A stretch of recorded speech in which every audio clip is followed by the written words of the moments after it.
Reading, yeah. No, they're reading them. And their blue light, yeah. Oh. Yeah. Okay. Let's get back in again. Open your books, please. We are on page 4.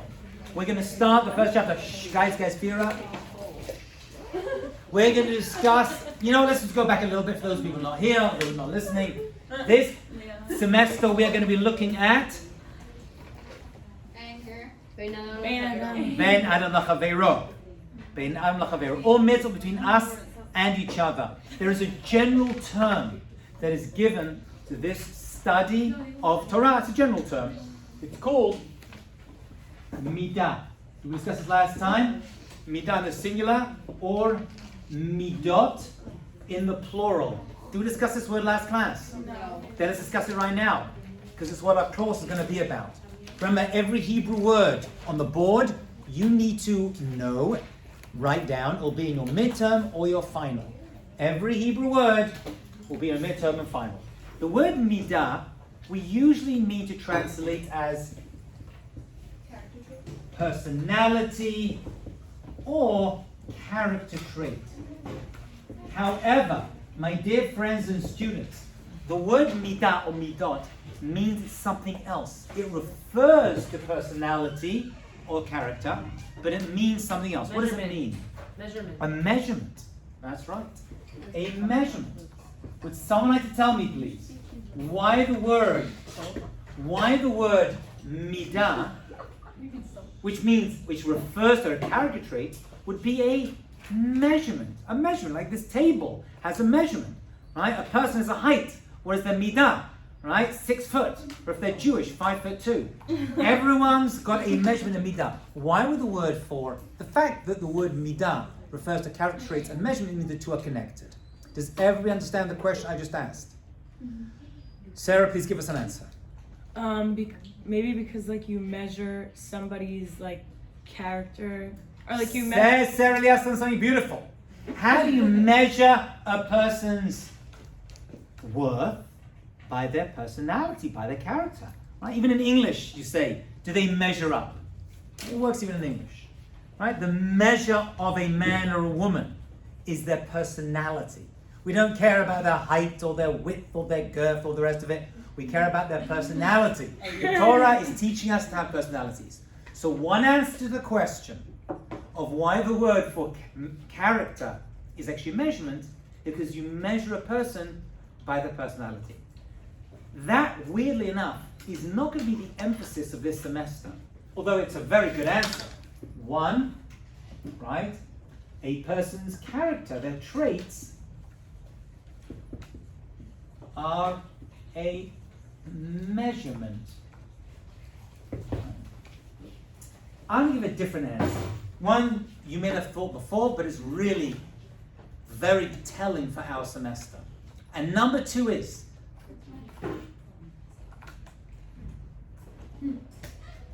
the response you give to life's circumstances. If you get angry, if you get jealous, if you try to take revenge or bear a grudge, all the character traits that we have need to be measured. Even what you say, you have to measure your response. Let me explain. What we're going to be doing throughout our lives,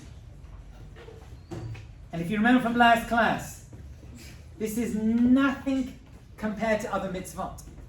Yom Kippur is easy compared to this. 1,000 Yom Kippurs is easier than measuring your response. You're in traffic and someone cuts you up in traffic, or in a supermarket, and you're on a line that says 10 items or less, and the person in front of you has 500 items, but they think it's less than 10 because they're the same item. Right? And you want to get angry. You've got to measure your response. Do you beat them up? Do you push your cart into their back? No, you can't do that. You've got to measure. Your kids come home, which God was going to happen to you, and they're going to say, take off your dirty shoes.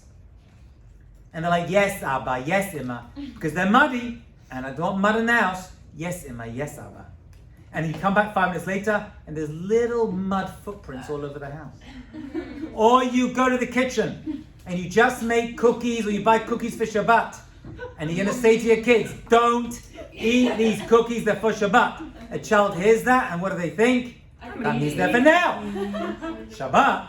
Every day is Shabbat for me because I love Hashem. And they eat them. And so you come downstairs, and there's mud all over the floor, or there's half the cookies you made for Shabbat, and you want to do what my wife and I do, you're going to go crazy, start shouting and screaming, and you want to send to their room.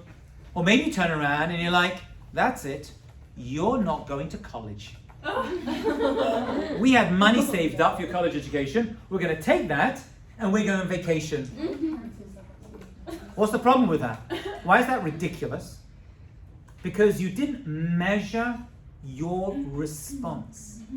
You see, the response should be, I don't know, no cookies for dinner, well, there's none left, right? Or go to your room, or I don't know, some other fair part, go to bed early, which by the way, you get older is not a punishment, it's a pleasure, but when you're younger, for some reason, go to bed like, send me to bed at 6 o'clock. I'm trying to figure out how early can I send my kids to bed without it being child abuse. Right? I'm like, 7 p.m., like, oh, it's 6 o'clock, bedtime. You've got to measure your response, right? How you talk to people who get you angry. Do you take revenge? A person doesn't hold the elevator open for you, right? So you're like, that's it. I'm never talking to them again. By the way, I'm not even joking.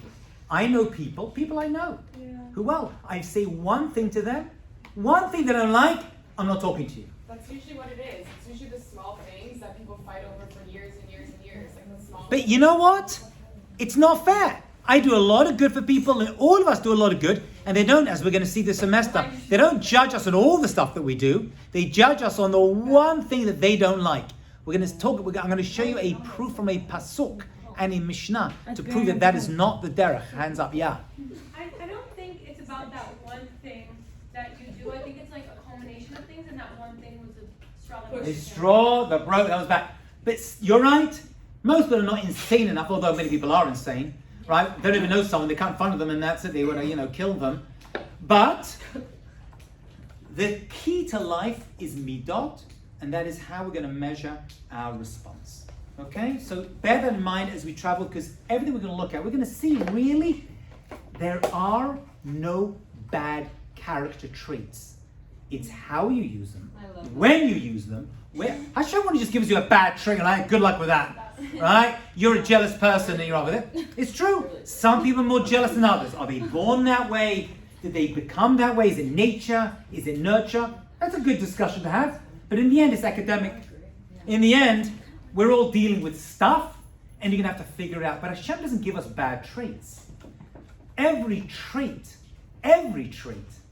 has a positive. Someone even said, I heard this actually, I think one of Hasidic rabbis once said this. Yeah. Even every negative trait has a positive. So it's like, oh yeah, what's the positive of not believing in God? Being an atheist. Good question, right? What's the positive? You know what he answered? Do you know what he answered? He said, I tell you, when your friend's in trouble, be an atheist. Right? Don't be like, oh, God will take care of you. When you're in trouble, I don't think about God, I'm going to take care of you. So even that has a positive. What do you want to say, Leo? No, I was gonna say that he has more of a growth, and he has more of a potential and derech. In their own personal growth, because they. Oh, very good. Hashem gave him the gap in order to grow. Yeah, could be. Yacholiyot, very good. Put that in your neshama share you give tonight. I have that. Woo! I'm excited. Look at that. Nothing makes me happier than my own students become teachers. Fill up the cup. If your cup is like half full, then that means you only have half full. Okay, so there are no negative traits. By the way, what's the positive? We're going to talk about jealousy this semester. What's the positive of jealousy? What's the positive jealousy? What's a good jealousy? It makes you strive to do better. Kinat Sofrim is called. Kinat Sofrim. You become jealous of smart people. Like, oh, I wish I could pray like that. You ever have that? Yeah. You ever say, oh, look at them. There's girls, there's guys who like swing over here. Oh, I'm so jealous when they have the kotel, the head banging. And I always get so jealous. By the way, I heard from a great person once. If you see a person who prays and you're like, I wish I could pray like that, that becomes your prayer. What? That itself is a prayer. When you say, oh, I wish I could pray, I wish I had kavanah and had such concentration instead of me going vacation in my head when I pray. When you see that, actually that becomes your prayer because that's a tefillah. Wow. That's a good thing. So that's a great jealousy to have. As kinas sofrim. How does that person study so well, act so well? I wish I was as kind, as generous. Okay, so that's really that's a good form of jealousy. There's also a bad jealousy. Well, why do they get that? I wish I had that. What's that called, by the way? Right, that's actually one of the top 10 commandments. But what is that? It's called don't steal. ayin hara. Oh. Ayin hara comes from look at other people, say, I wish I had that. I wish I had a nose like that. I wish I had hair like that, or hair at all, or a car like that, or a wife or a boyfriend. The ayin hara is actually the opposite, we'll say, of ayin tov. Ayin tov is wanting more for other people, and ayin hara is wanting to diminish, and it comes from jealousy. So there's always going to be a balance. There's always going to be a balance, a shakul between good and bad. There is no negative. It just comes how. In other words, there's even going to be a good anger. It's very small, very, very small. But there must be a good anger. Must be. God doesn't just give us traits and be like, yeah, good luck with that. Yeah. So like positive anger, positive jealousy, Yes. all those things are ayin tov. Well, not ayin tov. We just said that jealousy is what leads to ayin hara. That one particular negative is ayin hara. Really, all negative traits come from jealousy, which is why jealousy is the only of the traits in the Aseret Dibra. Well, when we get there, we'll come to it. Wait, when you said like about the atheists and then don't believe in God, like there was a good. The good was, he said it was like a little, like, tongue in cheek. If you see your friend suffering, like, God will take care of them. He needs to tzedakah, God. You're like, right now I don't believe in God, I'm going to do it. It's a little tongue in cheek. Oh, okay. That's We see this in Parshat Yitro, right? Like all his bad traits. who? Yitro. Well, that's a A little little different. different. That is Oh. all the circumstances you went through, all the bad that you did can be channeled for the good. Okay. It's a little bit different, but you're right. Right? Yitro, who was actually my Bar Mitzvah Parsha, Okay. right? The greatest prophet that ever lived. He, sorry, the greatest convert, convert, I'm sorry, that ever lived. Yeah, there wasn't an avodah zarah that he didn't worship. Can you imagine? Right. Every single idol that exists in the world he worshipped. Can you imagine? He must be covered in tattoos. Yeah, he must have been like, I know wow. people like And he that. turned that all around, and he became one of the greatest people that ever lived. Became the Right. father of Moshe Rabbeinu, and gave him advice. There's an entire Torah portion. That's It's cool. okay. Fine. Let's begin. Turn to page 4. Let's look at our first midah, and we'll start with a good one. I used to start with anger. I think I'll start with a bad trait. Can you? Why not? Well, all traits are good apparently. Yeah. Yeah, apparently. No, it's not all traits are good. It's that all bad traits have a positive. Right. All I have traits have every trait has a potential for good. Or bad. Every trait. Or bad, yeah. There are bad people that make bad decisions. I'm not a hippie, Like everyone's good, everything's great, it's all good, do what you want. People make mistakes. Okay, let's start. Shh. Let's start with our first pasuk. And that is from Vayikra 19:18. Remember, all of the, mentioned last class, all of the traits, and pretty much all of the mitzvot we're going to look at this semester come from one parasha. We said Parasha Kedoshim, which is the parasha of being holy, which we said shows that holiness is going to come not only from your connection to God, but holiness comes from how you treat other people. So you cannot divorce yourself from other people and not get involved in being holy. Holiness for us, the Jewish people, comes from our connection, our avodah with each other. You can't sit on a mountain meditating, hugging trees, and expect to be a holy person. It just doesn't work that way. It really. Actually, you can be you can go to synagogue all the time and pray a lot and not be holy, and you can never walk into a synagogue and treat other people well and be very holy. Wow. I mean, that's just the truth. It's like being sneered on the outside. Inside. On the outside, very nice. Says the parasha, Lotikom, do not take revenge, the Lotitor, and do not bear a grudge. We have to define these two terms. We're going to see, according to many commentators, these are two actual mitzvot of the 613 mitzvot in the Torah. Remember, there are 613 mitzvot in the Torah, and this is two of them. Number 1, write it down. Lo tikom. Do not take revenge. I'm going to define these terms for you in a second. Actually, Rashi's going to. And the second one is lo titor. Lo titor, do not bear a grudge. You know what? I'm not going to tell you. Let's think a little bit. What is the difference? They must be different because they're two different terms. Between lo titor, nitira. Nitira is bearing a grudge. Tira. And this is nekama. Nekama. Okay? Nekama is revenge, and nitira is bearing a grudge. Write those words down. They're in the Torah. They're important. What are these two terms? Why are they so bad? And is there a good? There must be. Always a look for the good in every bad. Okay? Actually, let me just finish the pasuk, by the way. I don't want to miss the pasuk came in one pasuk, so we've got to finish it. And if ideas appear in the same pasuk, they must be connected, right?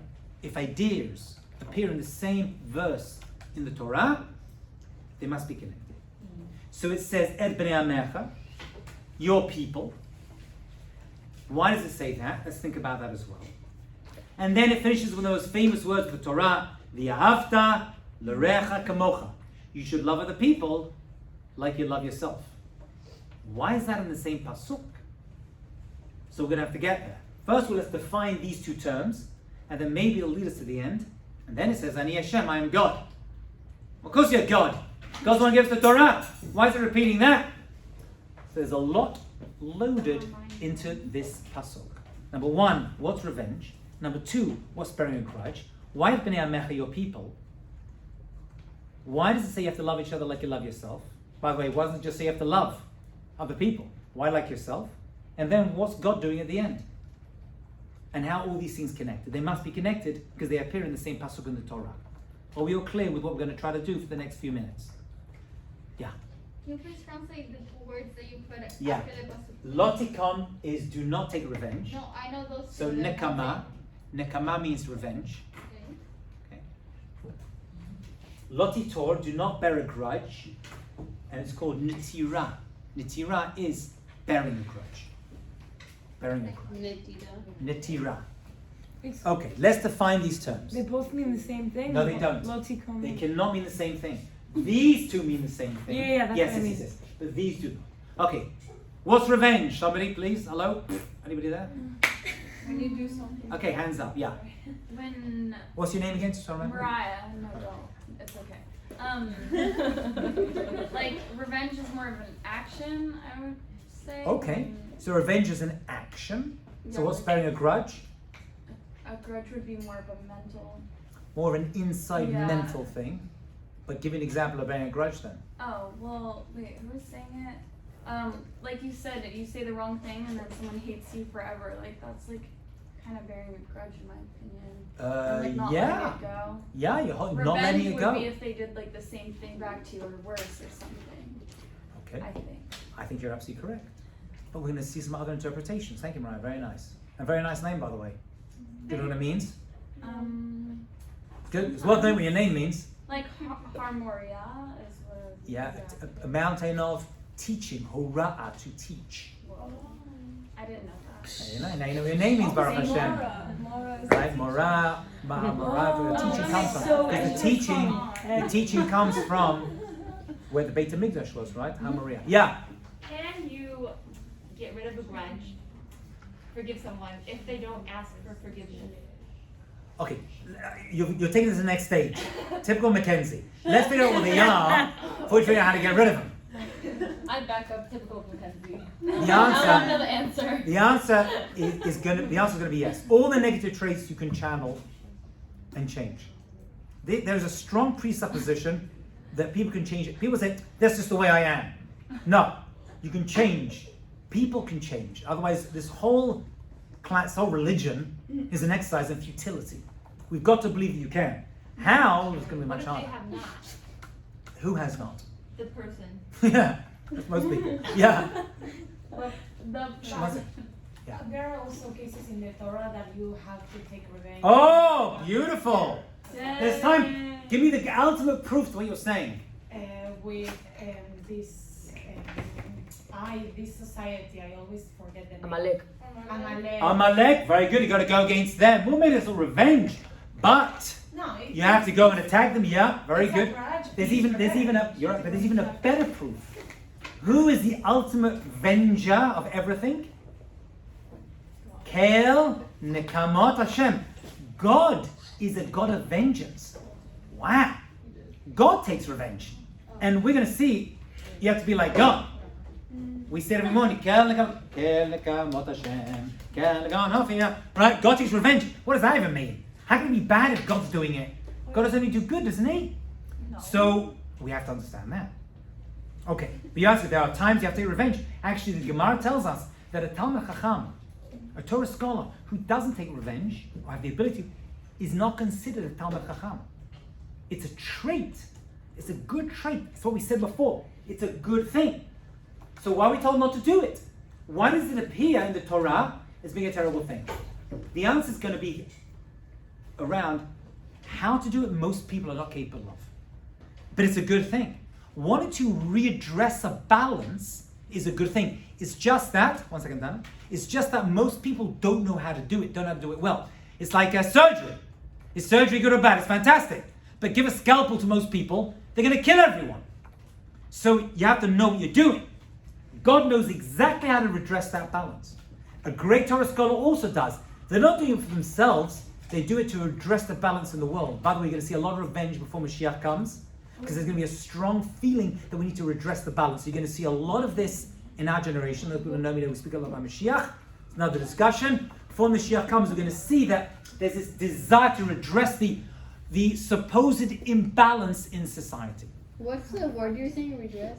To redress, to make things equal. Make things equal. What does revenge do? You did it to me, so I'm going to do it to you. I'm trying to redress. I'm trying to answer. I'm trying to fix the problem that you created by doing this thing to me. That's not a bad thing. We just don't know how to do it. So what's bearing a grudge? So, let me give you Rashi's interpretation. I'll tell you Rashi. This is the Rashi and the Pasuk. Let's just get this shut down, and then we'll try to double click on it and figure it out. Revenge and bearing a grudge. Summarize it a little bit like this. Revenge is, someone comes up to you, Esther, right? Or you go up to me, say, Rabbi, can I borrow your sweater? And I'm like, no. No, you can't. I come to you tomorrow, and I say, can I borrow your shoes? And you're like, no. You don't lend me sweater. I don't lend you shoes. So you're saying no, not because you don't want to give it to me, which is fine, you don't have to give it to me, but you're doing it as a form of revenge. You did it to me, I don't do it to you. You're in the elevator, right? Or you're trying to get the elevator, and you try to get in, and the person sees you, and they're like, bye. They could have pressed the button, they're like, I don't think so, or whatever it is, I don't know. Yeah? Or someone has let you in front of them in the line, or whatever it is. So what do? The next day you see them like, you know what? You don't let me in, I don't let you in. You don't lend me, I don't lend you. That is revenge. There are 1,000 incidents of revenge every single day. You don't smile at me, I don't smile at you. You're mean to me, I'm mean to you. You don't treat me nice, you don't give me your charity. This is what it's all about. There's one Yom Kippur a year, there's 50,000 of these a day. Rashi says this. This is Rashi. Well, Rashi doesn't use the sweater. He uses, I think if I remember correctly, a hammer and a sickle. But right? A sword. But this is Rashi. It's like giving back the same that they gave you. Giving back the same. You're doing something to them because they did it to you. That's revenge. That is a sword. That doesn't mean every time someone asks you something, you have to say yes. Done. If we are allowed to do that with actions, then why aren't we allowed to do that with respect? You're not allowed to do it. You're allowed to take revenge, depends on how you do it. Whoa. No. Let's figure out the bad, and we'll try to figure out the good in a second. Right now, discussing the asur, the forbidden revenge. Okay? So hold on. Let's not jump too far ahead. We're going to get there. That's a bad revenge. Good? So what's this bad? Because we're told not to do it. So what's this? Bad bearing a grudge. So Rashi answers that as well. And check this out. This, by the way, listen carefully, my dear sisters, is the hardest mitzvah. And I'll tell you why. see that every shura there's the. I do. Yeah. I want to know what the one is. What's the easiest one? No, but I'll give you the it's easy ones too. What's bearing a grudge? Wait, it's easy to bear. Very easy to do it. I need to do the back. Oh, Can I say something very quick? Yeah. Isn't that before the revenge? I hold the grudge, so then I go. That's very interesting. Okay, hold on to that for. That's a very interesting thing. That's She's saying maybe this. Yeah. Lisa, this. Okay, Which is acting like a grudge. you're onto something, but hold on. Woo. Look, I'm onto something. Everyone's onto something. Let's see Rashi. Let's see Rashi. Let Rashi speak. Says Rashi. Lotito, what's this? Let's go back to Esther. Esther comes up to me and says, Rabbi, can I borrow your sweater? Alright? And I'm like, no. And I come to you and I say, can I borrow your shoes? And you're like, sure you can. I'm not like you. I'm not mean. Oh no, she didn't. Oh no. Oh yes, she did. It's a grudge. Now it's not revenge, because revenge is you're not going to give it to me. I know. Here, you are giving it to me. You're giving it to me. But you're doing it holding on to this anger, this hatred, this passive aggressiveness. Right? So that's Rashi. And understand the Rashi. Okay, before we do the positive, let's see the Rashi. Revenge in its raw form is I'm going to do something to you, you did it to me. Here, I'm holding it inside my heart. But what am I holding? What am I holding? I'm not taking revenge. I'm giving it to you. But I'm holding the anger, right? Lo tisna et achicha b'levavecha. You should not hate other people in your heart. I'm holding on to it. And by the way, which is worse? I mean, maybe they're both bad, but which is worse? The second one. See, this one is worse because I don't know. Esther gave it to me. I think, oh, we're good, me and Esther. But actually, she's really upset with me. It's insidious. It's inside. It's hard to see this. There hasn't been a war in world history. There hasn't been a breakup of a family in world history that didn't involve this and didn't involve this. It's always that every breakdown of the family, of the society, of the community is always based upon these two. Okay. I don't want to talk too much. Yeah. With revenge, there is a case, for example, that someone does something bad to you, and then you decide that instead of doing the same thing as Rashi calls revenge, if you take the higher standard and not doing it, and it's the best revenge, the other one will feel like worse because. Okay.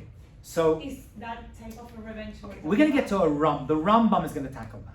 The Rambam is going to tell us, by the way, the answer to how not to do these. And we're jumping ahead, but just so we have it. In the end, what you're meant to do is tell the person, talk to them. It is a mitzvah, says the Rambam, to say, don't do that to me again. Never in public. Embarrassing someone we're going to see is worse than killing them in a certain way. But you're meant to say to them, why did you treat me that way? Why did you lend me that thing? And you're like, because I don't want to, because last time you did it, you ruined it, because you're a slob, right, whatever it is, right? So I don't want to lend you anything, Rabbi Hajioff, and that's the end of it. And that's fine. But you say to them, you meant to talk, it's a mitzvah. You're not expected to bury it deep down, right, and hold on to it. You're meant to take it out and say, don't talk to me that way, don't act to me that way. I prefer if you didn't. And by the way, it's painful to hear it, but that's what you're meant to do. So it is a mitzvah to explain to someone that you've upset me, you embarrassed me, and let it out. And and by the way, it's also a mitzvah to forgive them, which by the way can be tough. Very, very tough. It may take time. I know people who've done terrible, terrible things to other people, and it took them months or years to forgive that person, but they did it eventually, thank God. They did it eventually. Very, very difficult. Very difficult.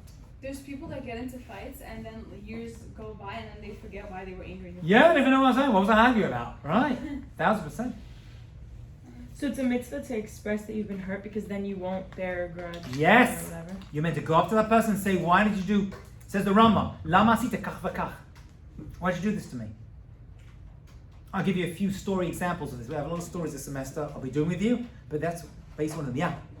So, for example, if you go to someone, you Yeah. talk to them about what happened, and you forgive them, but don't give them the opportunity to do that against you. For example, you and a friend had a fight, and that person comes back to you, you apologize, and you say, I forgive you, but I'm not gonna be your friend again. Is that bearing a grudge? Or is that protecting yourself to not get hurt again? Okay, that's a very, very good question. Are you expected to be best friends with mean people? Is basically what you're asking me. And the answer is no. Not at all. If you see someone's got a bad trait, they're a bad influence on you or your family or your kids, stay away from them. Stay away from them. There's no mitzvah to try to, fix these people. Who says? Who says?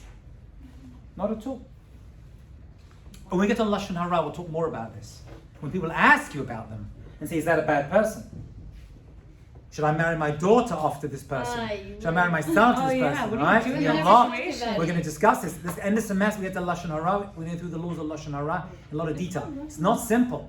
It's not pashut. Not at all. Yeah. Can we go over the rundown of just the points, like revenge, positive? Okay. So let's go again. Very good. We said revenge is doing an action against somebody else because they did it to you. Okay?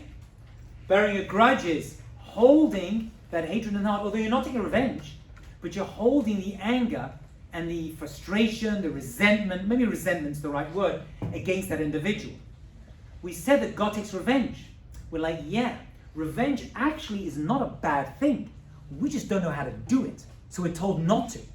But if you're taking revenge as a Talmid Chacham against not your own honor, but the honor of the Jewish people, you want to redress a balance, you want to even things out against Amalek, for example, because the Torah tells us to, then it's a good thing. But in most cases, we don't know how to do it. What? Isn't that Chilul Hashem? Not always. Sometimes it's a Kiddush Hashem. Who says? Who says? Maybe it's a good thing.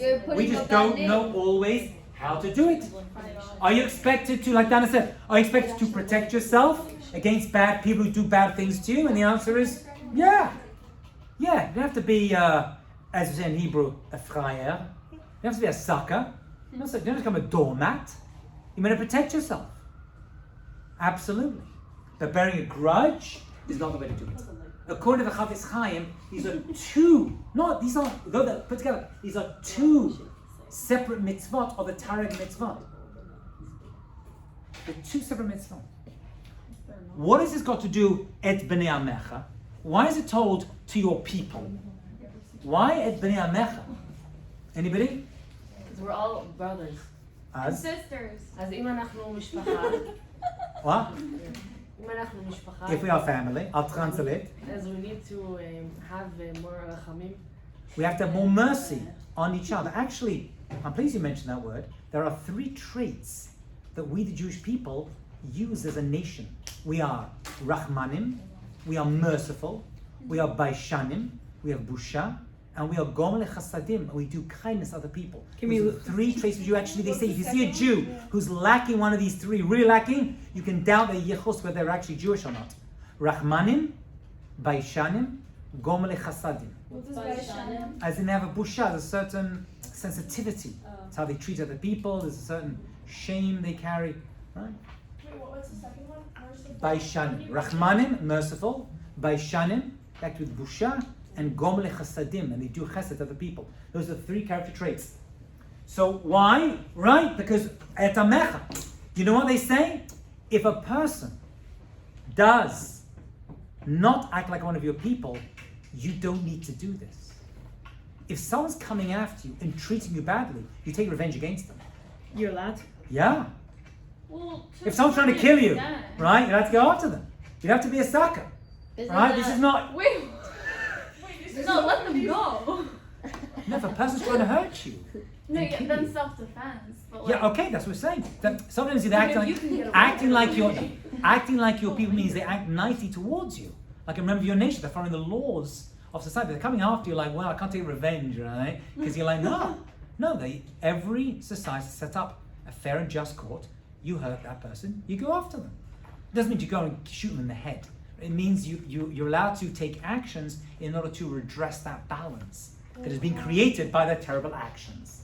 I'm not saying walk around smacking people in the head. Right? Nah, you know I still like my people. But what if they, like, God forbid, someone tries to kill you, and then you get away, and then You should find do out who everything they you are, can. go back to their house and kill No, them? you're not allowed to do. Okay. There's a system, a law court system. Every society Jewish and non-Jewish, has to set up a system that goes after that person. You can't. And by the I want to be nice to them. That's false rahmanut. They're going to hurt somebody else. I had a case. Someone stole my wallet many years ago. So they found the guy, right? Because most thieves are idiots. So he got caught because he used one of my cards, the idiot, whatever it was. He actually gave me his phone number, and it's a long story, not for now. Whatever it was. So he came, someone I didn't know. It's a long story. Anyway, so they asked me to go to court to testify against him. And I was like, nah, just forget about it, got my wallet back. They said, no, you have to. I said, isn't that revenge? Right? No. Because by doing so, you're not just... You're helping him. You're helping other people. He may steal from the future. So it'll teach him. It's not. That's not. You're taking revenge. But I'm going through. Different than like stealing his wallet. Okay, but I'm thinking. Revenge doesn't have to be exactly the same thing. Right. It could be hurting them and coming after them as well. Okay. One second. Let's just finish off the puzzle because I want to finish this class together. Okay, fine. So we have this idea of bnei amecha. Again, these are ideas we have to go deeper into.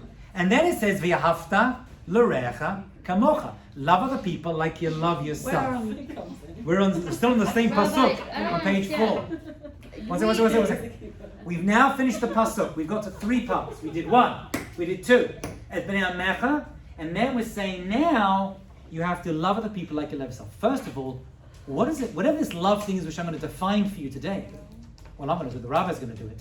Whatever this love thing is, whatever it is, I want to know what it's doing in this pasuk. Why is it not in the keep Yom Kippur, love other people like you love yourself? What's it doing here? It's got to be connected. If it's in the same pasuk, it's called samuch. If things in the Torah are samuch, they're close to each other, especially in the same pasuk, they are related, whether they realize it or not. Yeah. I think it's because if we would actually love people the same way we love ourselves, we would give them the benefit of the doubt, which would keep us from bearing a grudge or taking revenge. Okay. So one very good answer is, like you said, this is telling us how not to want to take revenge or bear a grudge. The end of the pasuk is, and by the way, if you do this, you won't have that. If you really love each other, like you love yourself, what do you mean love yourself? Love yourself means, we're going to see, do things that you want to be done to others, to yourself, right? And to others. You know that you don't like people taking revenge against you, then don't do it yourself, right? You know you don't want people bearing a grudge against you, being resentful, right? So don't do that either. So it's all coming down to what's going to be called, or we're going to see in a moment, what the rabbi, Rabbi Akiva, and others say. Hillel starts it, and Rabbi Akiva is going to talk about it. The greatest klal, the greatest principle in Judaism, what he's going to call a klal gadol, the greatest principle in Judaism is v'yahavta l'recha kamocha. Now, why is it called a klal? There's many klalim, there's many general principles. Yeah,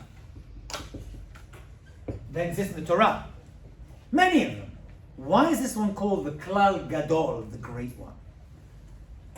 So in a simple way, because when you figure this thing out, this whole love thing, and it's going to be tough, because people will be really annoying. Most people out there are nuts. They're completely crazy. And they do crazy things. Because people are not rational. They are emotional. Most humans are not rational. Even the smartest people, they're emotional. And when you deal with emotions, anything is possible.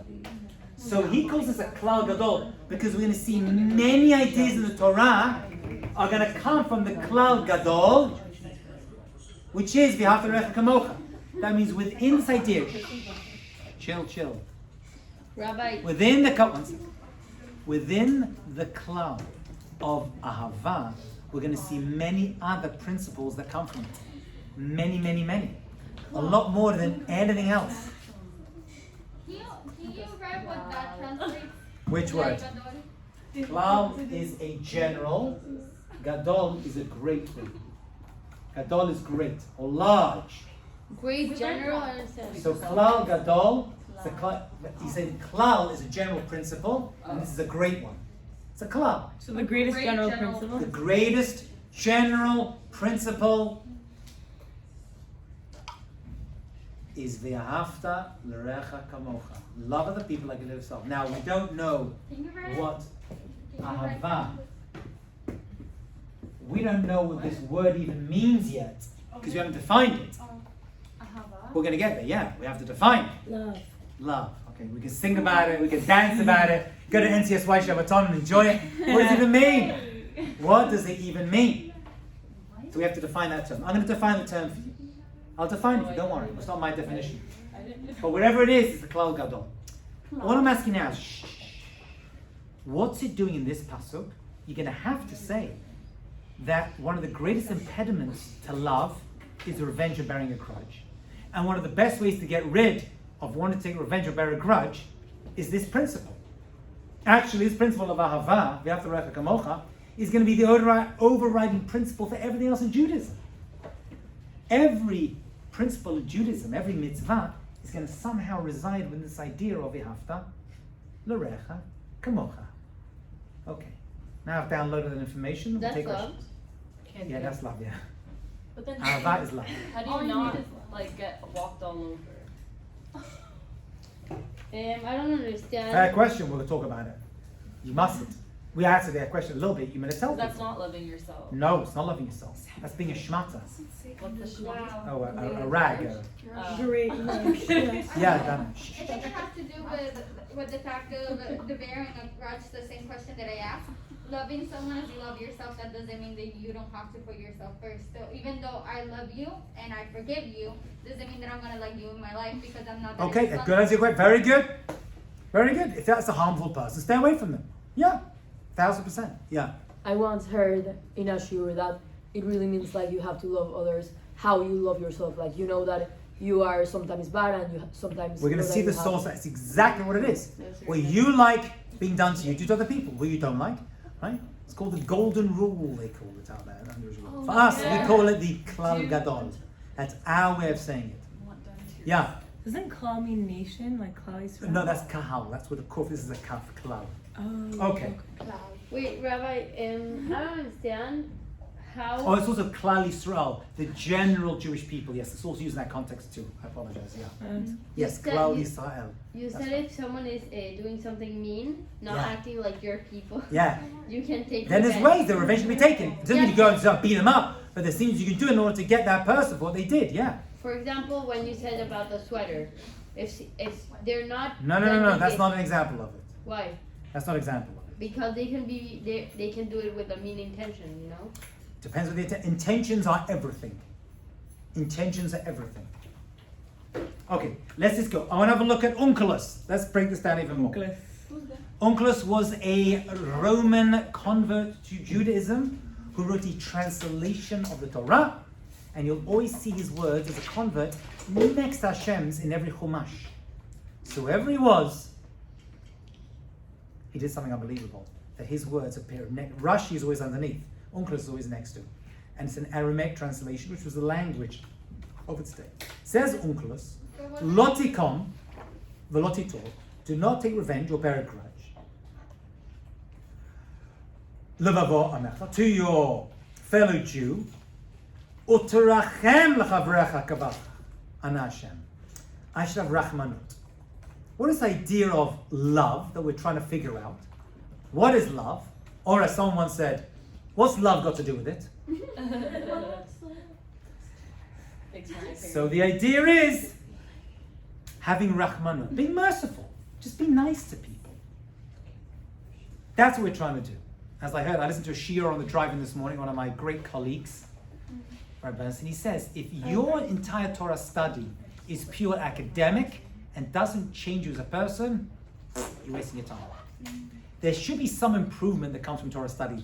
The way a person acts from Torah study should be different. It's not an academic pursuit. It is for many people. Many people, they just study Torah. You go to most universities that have Bible study, right? You study the Bible, right? And they're nice, and who cares what I'm like? I do geography, I do history, I do Bible. For us, we don't say Torah is meant to change you. Torah is meant to change you as a person. Doesn't mean you're not going to fall and mess up again, because you will. But it should change you. So you should become a merciful person. Have mercy on other people. Yeah. As Rabbi Akiva said, V'ahavta recha kamocha, Rabbi Akiva omer, ze klal gadol b'Torah.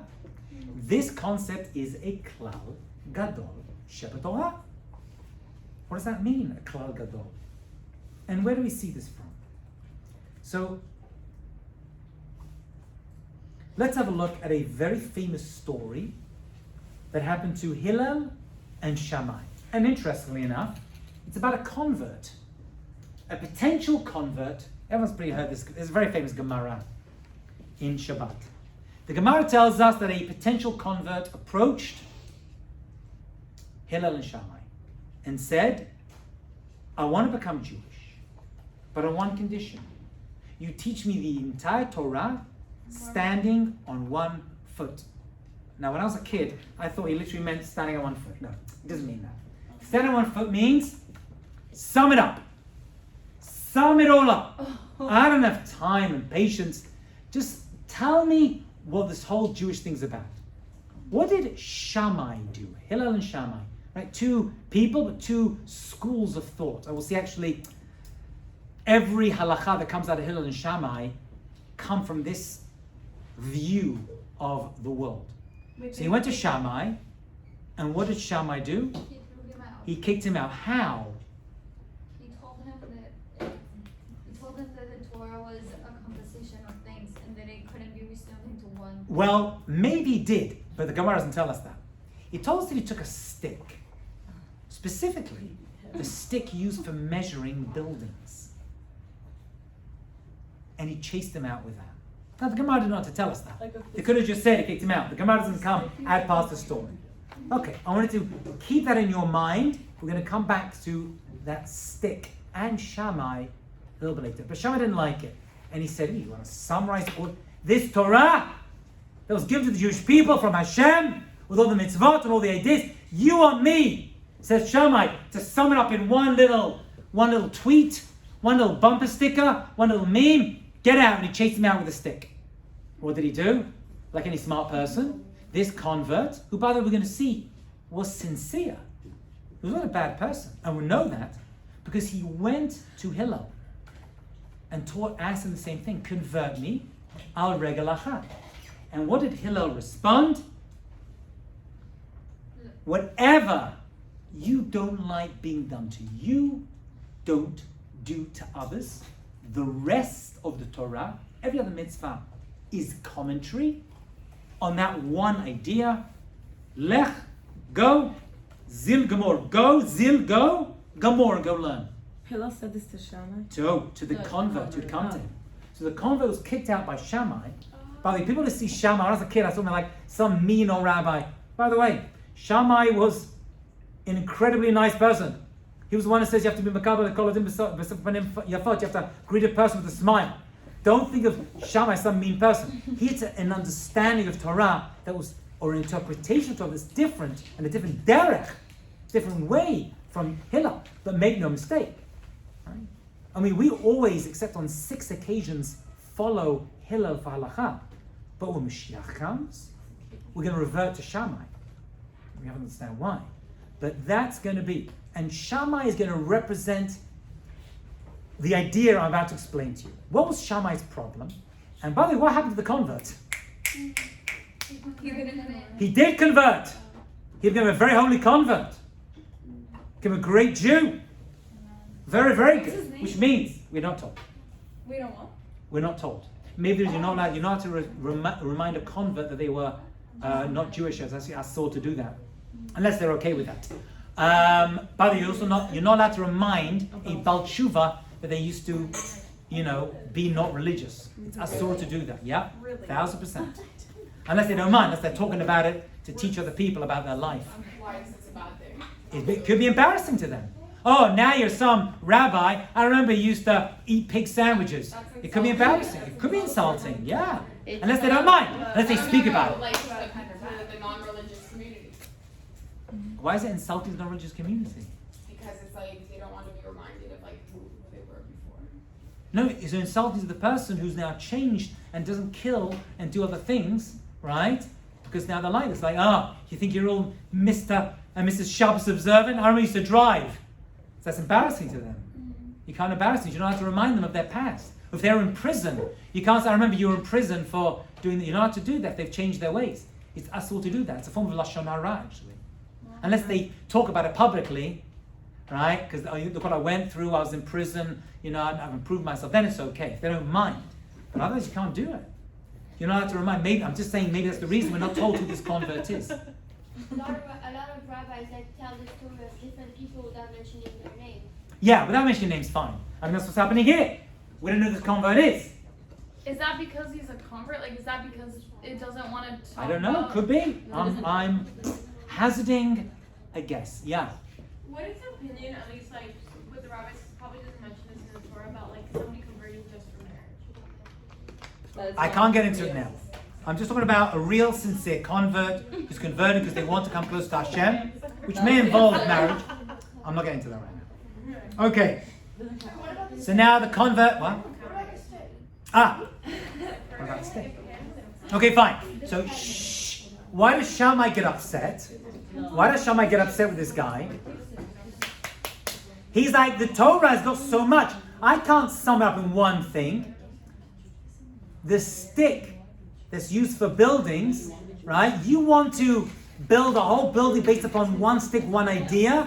I'm going to take this stick that represents this idea and I'm going to chase you out of my bet midrash, out of my yeshiva with it. You want to basically sum it all up in one idea, with one concept, with help everything on one foundation, on one stick? No. Hillel said yes. By the way, let's see if you can figure out where else do we see probably the most famous machloket, Hillel and Shamai in Jewish halacha, in Jewish law. In Hanukkah. That's correct, and you're going to say it in Hanukkah. What does Shamai say? You start with 8, 7, 6, 5, 4, 3, 2, 1 candles. Hillel says you go 1, 2, 3, 4, 5, 6, 7, 8. Who do we follow? Hillel. What's Shammai saying? Shammai's like, you start with a lot, and then you start with everything. You can't start with one thing, and then you break it down. Hillel's like, no, you start with one idea, and then 2, and then 3, and you build forward. Do you understand? So all of the halachot between Hillel, machloket, the arguments between Hillel and Shammai, come down to this idea. Do you start big, then break it down? You start small and build up. You see that? That's the menorah concept of 8 to 1 or 1 to 8. Side point, but it's interesting. Yeah. So how come when the Mashiach comes, we will... Okay, that's a very good question. Okay, fine. That's the discussion of Mashiach, why we become more Shammai Jews at that point. At that point, we're going to see the grand picture. At that point, it's going to become very obvious, and we're going to see the grand, and all the little bits and pieces that are separate will become one. You won't need to go from 1 to 8. You'll be able to experience everything in one go. Yeah. Sorry, you know what the difference between Hillel and Shammai? The difference between... In this or the Hanukkah? No, in this story. So in this story was, Shammai was like, you cannot take all the Torah and look at it on one foot. You can't summarize. There's no bumper sticker. There's no tweet. You can't put all the Torah. Right? You've got to know everything. So he chased them out. Hillel says, you can. And the halakha, by the way, goes like Hillel. And he says you can take one idea and you can build, what's that one idea? V'yahavta l'recha kamocha. Love other people like you love yourself.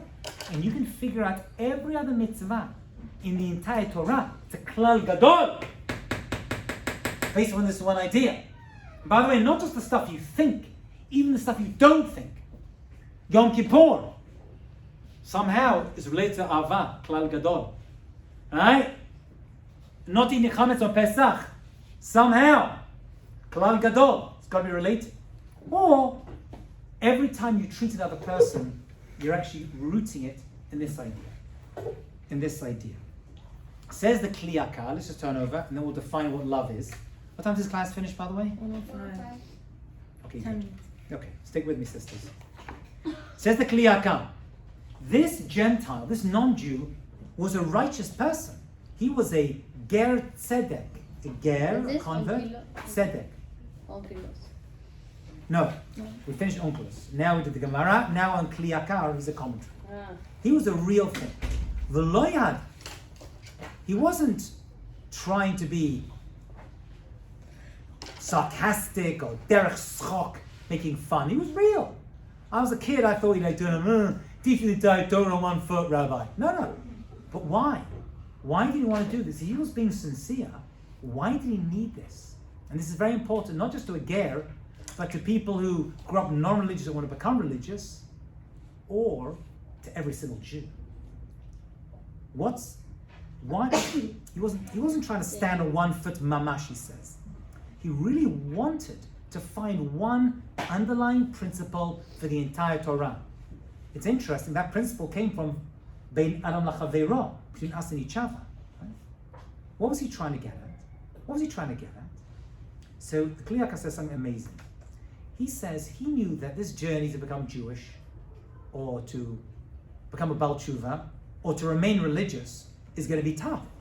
And you lose sight of the goal of being Jewish. So he was like, you know what? I've got this long journey ahead, and it's going to be tough. And I'm going to have to leave my family and my friends, my whole past, in order to take on this new life, a new community. Just give me something I can hold on to that's going to keep me strong and connected to Hashem, God, the entire time. I would have thought, I don't know, Shabbat, Yom Kippur. He says, no. You know what that one thing is? That's going to help you become Jewish and remain Jewish? Just remember one thing. If you remember that, everything else is going to fall into place. It's the greatest klal in the entire Torah. That's what Rabbi Akiva said. That's what was happening. This conversation wasn't like, making fun and get out my yeshiva. This was like, explain to me one thing that's going to help me in this process of becoming Jewish. Therefore, Hillel gave him a brief form of this mitzvah, which he would be able to remember all of the mitzvot. So this is not just like a nice idea. Every mitzvah is going to come from this concept of ahava, of love. Every mitzvah is going to come from this one. Okay? So Hillel helped him, remember, to help with the experience aspect, and that he was chased out, but Shamai helped him actually convert? No. Shamai did not get involved. He did not like this. Oh, so he did not agree with this. He was the one to say. Shamai kicked him out and said there is no principle. It's everything or nothing. Hillel was like, no. This is going to be the underlying principle. If you stick with this one thing, everything is going to make sense. And Shamai said, take this building stick, right, this foundation, and you take it with you. Because Judaism doesn't work that way. But we don't go like that. We go like Hillel. And we follow Hillel. Okay, so Shamai was the one to kick him out. Yes. Shamai kicked him out. Hillel gave him the principle, which Rabbi Akiva later called a klal gadol sheb Torah. A great, all-encompassing principle. Yeah. Okay, we did a lot today. Let's stop over there, and we are going to, next class, define exactly what love is. And we're going to do that by breaking down the word itself. Have a great day and Shabbat. See you next week in Miss Hashem. No, thank you.